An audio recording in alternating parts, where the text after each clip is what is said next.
बिस्मिल्लाहिर्रहमानिर्रहीम। Welcome to Alhamd dynamic world. अस्सलाम वालेकुम बच्चों, हम लोग कार्बोक्सिलिक एसिड चैप्टर नंबर 13 की डिस्कशन कर रहे हैं और अब हम इस चैप्टर में सबसे इंपॉर्टेंट टॉपिक की तरफ बढ़ चुके हैं। नाम है रिएक्शंस ऑफ कार्बोक्सिलिक एसिड्स। तो मेरा कार्बोक्सिलिक एसिड क्योंकि अब काफ़ी बड़ा ऑर्गेनिक मॉलिक्यूल है, मतलब सबसे छोटा जो ऑर्गेनिक कार्बोक्सिलिक एसिड है उसमें भी मल्टीपल किस्म के बॉन्ड्स जो है मौजूद हैं। हाइड्रोजन टू कार्बन बॉन्ड भी मौजूद है, हाइड्रोजन टू ऑक्सीजन बॉन्ड भी मौजूद है, oxygen to carbon single bond भी मौजूद है, carbon to oxygen double bond भी मौजूद है, जिसकी वजह से इनके रिएक्शंस काफ़ी ज़्यादा कॉम्प्लिकेटेड होते हैं और काफ़ी आप कह लें कि बहुत बड़ी तादाद में इनके केमिकल रिएक्शन होते हैं। लेकिन इनको स्टडी करने के लिए हमने इनको कुछ कैटेगरीज में डिवाइड किया है। तो पहली कैटेगरी हमारे पास कार्बोक्सिलिक एसिड्स वो हैं जिनमें carboxylic acids as acid act करते हैं। तो जब बेटा carboxylic acids as acid act कर रहे हों तो समझ जाएं कि ऑक्सीजन टू हाइड्रोजन जो सिंगल बॉन्ड है वो क्लीव हो जाएगा। आप जानते हैं कि कार्बोक्साइल ग्रुप फंक्शनल ग्रुप होता है कार्बोक्सिलिक एसिड का, यानी carbon double bond oxygen and carbon single bond oxygen with single bond hydrogen. Oxygen का आगे हाइड्रोजन के साथ भी बॉन्ड है और जब ये carboxylic acid as acid act कर रहे होते हैं तो यही oxygen to hydrogen bond cleave होता है। यानी जब ये बॉन्ड क्लीव होता है तो कार्बोक्साइलेट आयन डेवलप हो जाता है जो कि नेगेटिव आयन है। तो इनमें हमारे पास ये देखें, ये कार्बोक्सिलिक एसिड है, ये वाटर सॉल्युबल होते हैं तो कार्बोक्साइलेट आयन बन रहा है और हाइड्रोनियम आयन बन रहा है। Although the carboxylic acids are quite weaker acids as compare to mineral acids, लेकिन बहरहाल इनकी जो एसिडिक स्ट्रेंथ है वो इतनी कमज़ोर भी नहीं है कि हम उसको इग्नोर कर दें। ये अच्छे खासे डेफिनेट एसिड्स हैं और जो डेफिनेट एसिड्स की प्रॉपर्टीज होती हैं वो इनमें मौजूद हैं। यानी they do react with bases to form salts, they do react with the carbonates and bicarbonates to evolve carbon dioxide, and they also react with active metals to evolve hydrogen gas, जो यहाँ पर आपको ऊपर नीचे नजर आ रहा है। तो सबसे पहला हमारे पास है reaction with basis, sodium hydroxide, calcium hydroxide, barium hydroxide, potassium hydroxide type base बड़ी आसानी के साथ acetic acid type carboxylic acid से रिएक्ट करता है और सोडियम एसीटेट बनता है और वाटर बनता है। और अगर वहां पर फॉर्मिक एसिड होगा सोडियम फॉर्मेट, एसिटिक एसिड होगा तो सोडियम एसीटेट, अगर ऑक्सैलिक एसिड होगा तो सोडियम ऑक्सैलेट वगैरह वगैरह डेवलप होने शुरू हो जाएंगे।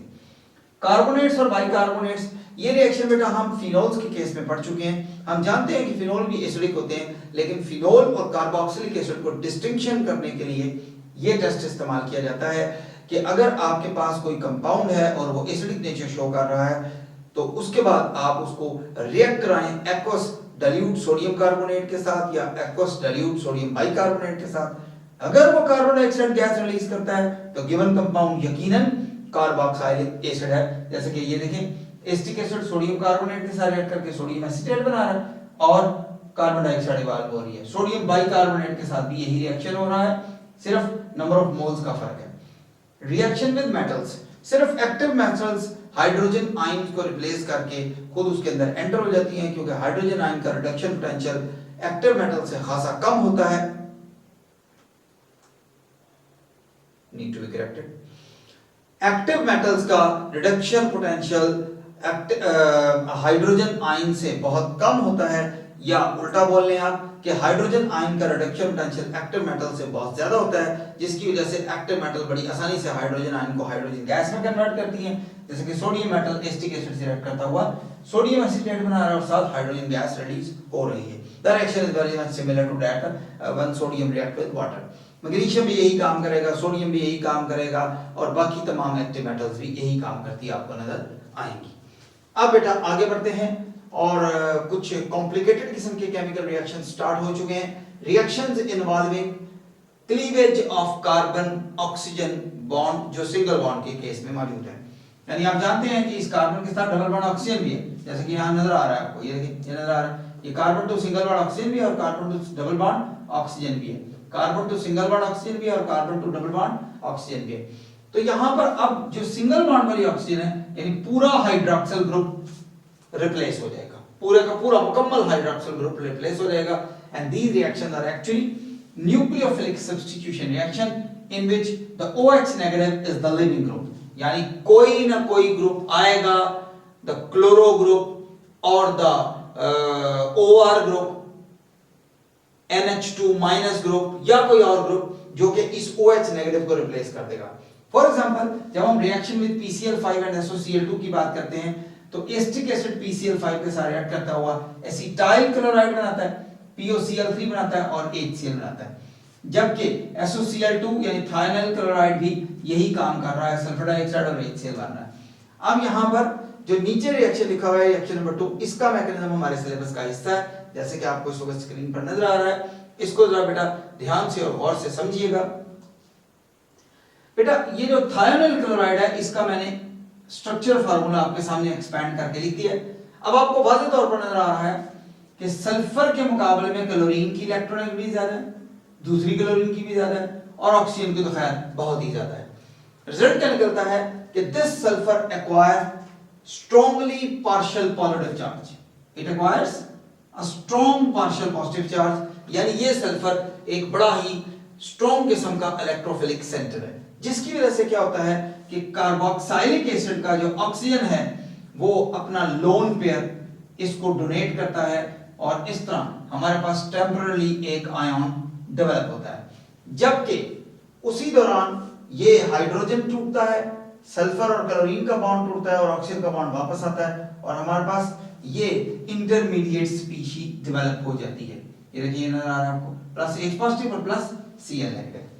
अब ये जो क्लोराइड आयन है जो यहां पर पहले स्टेप में रिलीज हुआ है, बेटा आपकी किताब में उन्होंने यहां से रिएक्ट कराकर डायरेक्ट ये बना दिया, ये नहीं दरमियान में बनाया। ये दरमियान में बनाना बहुत जरूरी है ताकि आपको ये क्लियर हो जाए कि कौन सा जो बॉन्ड है वो कहां से किस वक्त किसकी वजह से टूट रहा है। एंड रिमेंबर ये जो ब्लू कलर में एरोज लगाए गए हैं इलेक्ट्रॉन ट्रांसफर के, इलेक्ट्रॉन अटैक के, ये मेंशन करना बहुत ज्यादा जरूरी है। एफएससी लेवल पर अगर ये क्वेश्चन आ रहा हो तो आपको जाहिर बात है हैंड रिटन ये लिखने पड़ेंगे, ठीक है। एंट्री टेस्ट में ये सवाल कुछ इस तरह से पूछ लिया जाता है कि ये एरो मिसिंग है और फिर नीचे ऑप्शन बनाकर ये पूछा जाता है कि जनाब ये यहां से इलेक्ट्रॉन पेयर डोनेट होगा या यहां से डोनेट होगा, ये वाला इलेक्ट्रॉन पेयर ऊपर जा रहा है, ये वाला इलेक्ट्रॉन पेयर ऊपर जा रहा है, यानी वो फर्जी से एरोज लगाकर आपसे पूछ रहे होते हैं कि इनमें से कौन सा जो शिफ्ट है इलेक्ट्रॉन की वो सही है।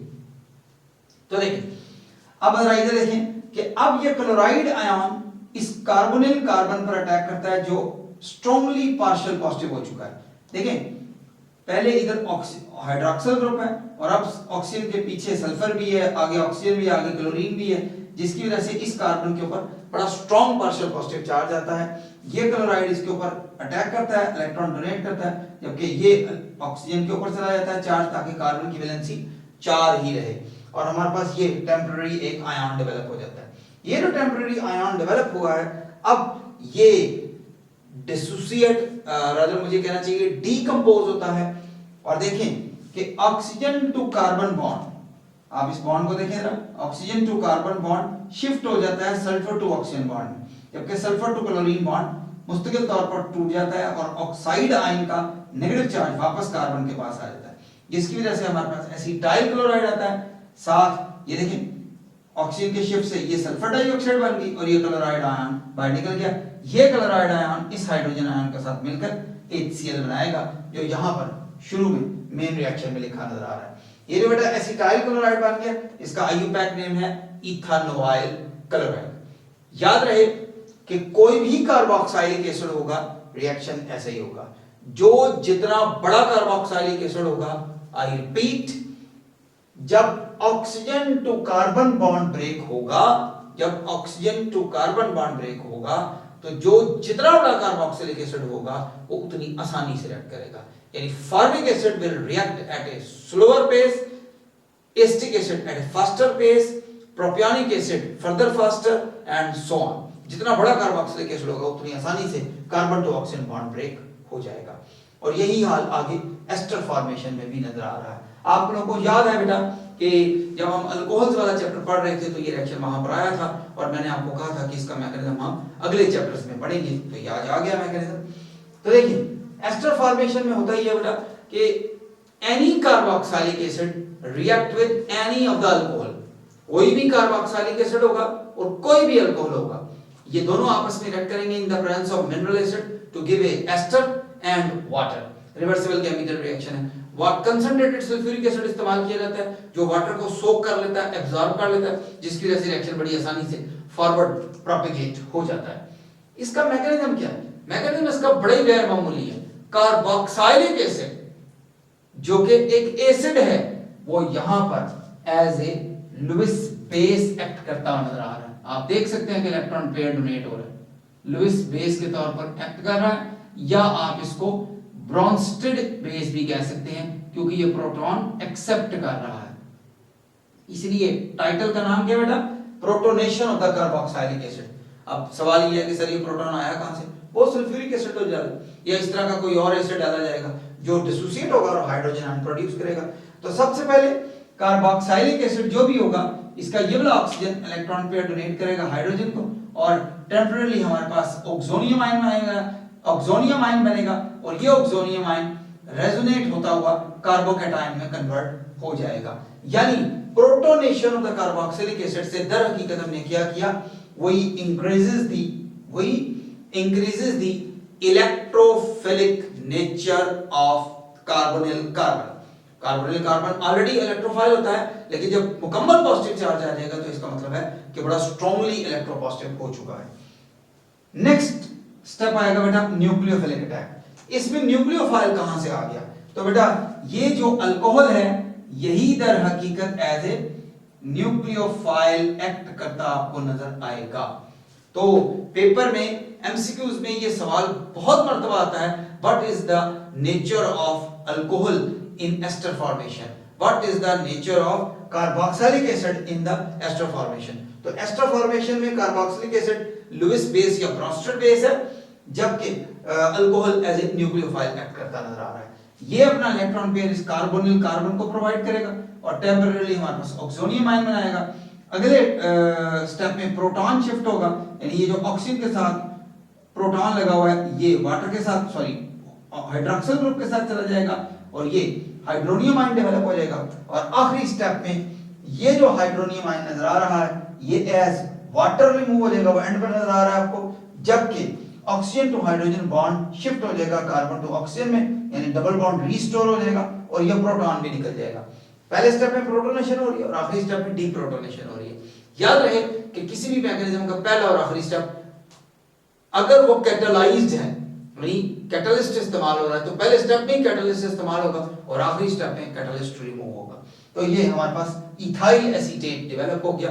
अगर इसका आईयूपैक नेम लिखना चाहें तो इसका नाम बनेगा इथाइल इथेनोएट, इथाइल इथेनोएट। और अब आखिरी बात इस रिएक्शन के हवाले से ध्यान से सुनिएगा। एस्टर फॉर्मेशन के दौरान लार्ज कार्बोक्सिलिक एसिड्स अच्छी तरह रिएक्ट करेंगे और रिएक्शन फास्टर होगा, जबकि अल्कोहल जितना छोटा होगा रिएक्शन उतना फास्ट होगा। तो स्मॉलर अल्कोहल्स एस्टर फॉर्मेशन में बहुत फास्ट रिएक्शन शो करते हैं और large carboxylic acid ester formation में फास्टर रिएक्ट करते हैं। इसलिए आपने देखा कि लार्जर कार्बोक्सिलिक एसिड, जिनको हम फैटी एसिड के नाम से पहचानते हैं, वो नेचर में एज एस्टर एग्जिस्ट करते हुए नजर आते हैं, as free fatty acid exist नहीं करते। ठीक है जी, अब हम अगले रिएक्शन की तरफ बढ़ते हैं। तो बच्चों एस्टर फॉर्मेशन को डिस्कस करने के बाद अब हम एक अगले रिएक्शन की तरफ बढ़ते हैं जिसमें नाम है उसका फॉर्मेशन ऑफ अमाइड्स। इसमें भी बेटा कार्बन ऑक्सीजन बॉन्ड ब्रेक होगा, यानी hydroxyl group is replaced by NH2 group. लेकिन ये बड़ा इंटरेस्टिंग रिएक्शन है, reaction with ammonia. Carboxylic acids को अगर अमोनिया के साथ रूम टेम्परेचर पर रिएक्ट किया जाए तो अमोनिया एज ए बेस और carboxylic acid as a acid act करता है और एसिड बेस न्यूट्रलाइजेशन रिएक्शन होता है और अमोनियम कार्बोक्सिलेट डेवलप हो जाता है। अगर एसिटिक एसिड यूज किया जा रहा है तो अमोनियम एसीटेट डेवलप हो जाएगा, फॉर्मिक एसिड यूज किया जा रहा है तो अमोनियम फॉर्मेट डेवलप हो जाएगा, प्रोपियोनिक एसिड इस्तेमाल किया जा रहा है तो अमोनियम प्रोपेनेट डेवलप हो जाएगा। यानी मतलब का कार्बोक्सिलिक एसिड का कार्बोक्सिलेट अमोनियम साल्ट डेवलप हो जाएगा। लेकिन इस बने हुए अमोनियम साल्ट को जब एलिवेटेड टेम्परेचर पर हीट किया जाता है तो ये डीकंपोज होता है और अमाइड में कन्वर्ट हो जाता है। They are also called as acid amides. जैसे कि अगर एसिटिक एसिड को यानी अमोनियम एसीटेट को हीट किया जा रहा है तो एस्टामाइड डेवलप हो रहा है और वाटर आ रहा है। अब देखना ये है कि जब एस्टामाइड डेवलप हो रहा है तो मैकेनिज्म क्या है। तो बेटा मैकेनिज्म बड़ा इंटरेस्टिंग है कि एलिवेटेड टेम्परेचर पर जब एस्टामाइड बनेगा तो ammonia as a nucleophile act करेगा। मैं दोहरा देता हूं कि यहां पर मैंने बताया था कि रूम टेम्परेचर पर अमोनिया कार्बोक्सिलिक एसिड से रिएक्ट करेगा तो एज ए बेस एक्ट करेगा, लेकिन जब एलिवेटेड टेम्परेचर पर हम बना रहे होंगे अमाइड्स तो तब ammonia as a nucleophile attack करेगा कार्बोनिल कार्बन पर और टेम्परेरी तौर पर ये एक कॉम्प्लेक्स डेवलप होगा। उसके बाद यहां पर प्रोटॉन शिफ्ट होगा, जैसे कि आपको नजर आ रहा है कि अमाइनो ग्रुप अपना प्रोटॉन हाइड्रोक्सिल ग्रुप को दे रहा है और हाइड्रोनियम आयन डेवलप हो रहा है, जबकि अमाइनो ग्रुप न्यूट्रल में कन्वर्ट हो गया। पहले वो अमोनियम आयन में था और अब वो अमाइनो ग्रुप में कन्वर्ट हो गया। आखिर में डिहाइड्रेशन होती है और डिहाइड्रेशन इस तरह से होती है कि ये जो इलेक्ट्रॉन पेयर आपको नजर आ रहा है ये इलेक्ट्रॉन अपनी जगह पर वापस शिफ्ट हो जाता है यहां से ऐसे, ठीक है जी, और ये इलेक्ट्रॉन पेयर फिर वाटर पर शिफ्ट हो जाता है, वाटर अलग हो जाता है और ये हमारे पास एसिड अमाइड डेवलप हो गया। अब बेटा एक स्टेप आगे बढ़ते हैं। आगे है जनाब फॉर्मेशन ऑफ एसिड एनहाइड्राइड्स। बेटा कार्बोक्सिलिक एसिड में ये बड़ी प्रॉपर्टी पाई जाती है कि कार्बोक्सिलिक एसिड के दो एक जैसे मॉलिक्यूल आपस में यूनाइट होते हैं और एक मॉलिक्यूल का हाइड्रोक्सिल ग्रुप दूसरे मॉलिक्यूल के हाइड्रोजन से मिलता है और वाटर बनाता हुआ रिमूव हो जाता है और ये दोनों मॉलिक्यूल आपस में यूनाइट होकर, क्योंकि अब वाटर रिमूव हो गया तो इसलिए एनहाइड्राइड डेवलप हो जाता है। इसके लिए स्ट्रॉन्ग डिहाइड्रेटिंग एजेंट चाहिए। तो वो कहता है जनाब कि अगर कार्बोक्सिलिक एसिड्स को फास्फोरस पेंटाऑक्साइड जैसे स्ट्रॉन्ग डिहाइड्रेटिंग एजेंट के साथ स्ट्रांगली हीट किया जाए तो फिर हमारे पास एनहाइड्राइड्स डेवलप होते हैं और साथ मेटाफॉस्फोरिक एसिड डेवलप होता है। जैसे कि एसिटिक एसिड को अगर इस्तेमाल किया जा रहा है तो आप देख सकते हैं कि एक तरफ से हाइड्रोजन और दूसरी तरफ से हाइड्रोक्सिल रिमूव हो रहा है और वाटर बन रहा है। ये वाटर फास्फोरस पेंटाऑक्साइड के साथ मिलकर मेटाफॉस्फोरिक एसिड बनाता है, जबकि बाकी दोनों यूनिट आपस में जुड़कर एसिटिक एनहाइड्राइड बना रहे हैं। एसिटिक एसिड से एसिडिक एनहाइड्राइड बनेगा, एसिटिक एसिड से एसिटिक एनहाइड्राइड बनेगा, ठीक है जी। फॉर्मिक एसिड से फॉर्मिक एनहाइड्राइड बनेगा, प्रोपेनोइक एसिड से प्रोपेनोइक एनहाइड्राइड बनेगा, यानी कोई भी एनहाइड्राइड डेवलप किया जा सकता है। तो बेटा ये वो रिएक्शंस थे जिनमें carbon to oxygen bond cleave हो रहा था और पूरा का पूरा hydroxyl group as a nucleophile leave हो रहा था। Leaving nucleophile is also termed as nucleofuge. Nucleofuge भी समटाइम्स को कहा जाता है। और अब आखिरी तरह के रिएक्शन जिनमें पूरा का पूरा carboxyl group as a whole involve होगा, यानी जो कुछ भी हो रहा है उस पूरे कार्बोक्साइल ग्रुप पे किया जा रहा है।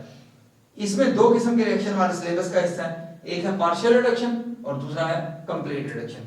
बेटा कार्बोक्सिलिक एसिड की जब पार्शियल रिडक्शन की जाती है तो अल्कोहल्स डेवलप होते हैं, मुझे कहना चाहिए प्राइमरी अल्कोहल डेवलप होते हैं, जबकि कंप्लीट रिडक्शन का लफ्ज मैं आपको पिछली वीडियोस में भी ये बता चुका हूं, पिछले लेक्चर्स में बता चुका हूं कि कंप्लीट रिडक्शन का मतलब है अल्केन डेवलप होंगे। तो ये देखिए लिथियम एल्युमिनियम हाइड्राइड जैसा एक रिड्यूसिंग एजेंट जो बहुत ज्यादा स्ट्रॉन्ग रिड्यूसिंग एजेंट तो नहीं है, इसलिए वजह से ये जो कार्बोक्सिलिक एसिड है ये एथेनॉल में यानी प्राइमरी अल्कोहल में डेवलप हो रहा है और साथ वाटर डेवलप हो रहा है।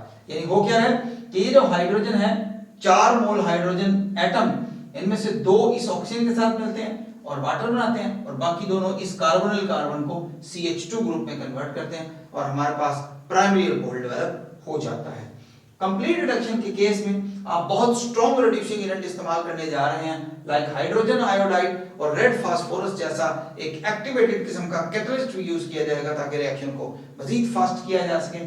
तो कार्बोक्सिलिक एसिड का ये जो कार्बोक्साइल ग्रुप है पूरे का पूरा, यहां से ये हाइड्रोक्सिल ग्रुप भी रिमूव हो जाएगा और ये ऑक्सीजन भी रिमूव हो जाएगा, मुकम्मल रिमूव हो जाएगा। इस हाइड्रोक्सिल ग्रुप से भी वाटर बनेगा और इस ऑक्सीजन से भी वाटर बनेगा, इसलिए 2 मोल वाटर आपको बनते हुए नजर आ रहे हैं, जबकि यहां पर CH3 लग जाएगा यानी अल्केन डेवलप हो जाएगा। ये देखिए अगर एसिटिक एसिड है तो इथेन बन जाएगा, प्रोपियोनिक एसिड है तो प्रोपेन बन जाएगा, ब्यूटानोइक एसिड है तो ब्यूटेन बन जाएगा, यानी जो भी कार्बोक्सिलिक एसिड होगा उसका मुतलका अल्केन डेवलप हो जाएगा और साथ कुछ मॉलिक्यूलर आयोडीन भी बनेगी। तो ये थे बेटा कार्बोक्सिलिक एसिड्स के केमिकल रिएक्शंस। उम्मीद है कि आपको बड़ी अच्छी तरीके से क्लियर हो गए होंगे और आपको पॉसिबल क्वेश्चंस और पॉसिबल एमसीक्यूज भी क्लियर हो गए हैं। इंशाल्लाह अजीज हम नेक्स्ट वीडियो के साथ आपके साथ मौजूद होंगे। अल्लाह हाफ़िज़।